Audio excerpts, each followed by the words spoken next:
来关心天气哦，锋面通过，佮加上东北季风又佮增强，今仔开始北部、东北部佮有东部地区温度是愈来愈低。礼拜到后礼拜一有可能降到10外度。中南部地区就要注意，日甲暝温度会差真济。医师嘛提醒讲，有过敏甲心血管疾病的民众，就要特别注意。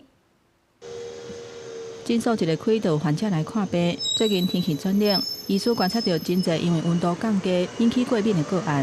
透早就有下久的患者来互看。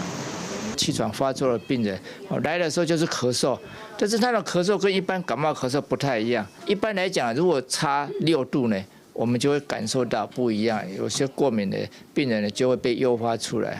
医师提醒，温度降低，血管较会收缩，致使血压压悬，增加心脏病、甲急性中风的风险。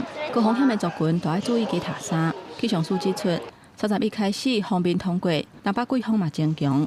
北部、东北部、甲东部天气明显会较冷，礼拜一低温有机会会到20度以下，是秋天以来温度降低降上济。在礼拜天晚上跟礼拜一晚上，甚至到礼拜二晚上的这段期间，目前看起来会是温度比较低的一个时候。像是在北部宜兰地区一个低温差大概就是落在20度上下。气象署针对15个县市发布透风特报，按照到11月初4，东北季风会小可减弱，不过受到华南混合系影响，桃园以北、东北部甲东部有雨，敢若小可会回温。11月初5拜3，东北季风会阁增强，遮方面开始会落沙沙仔雨，天气又阁无稳定。记者综合报道。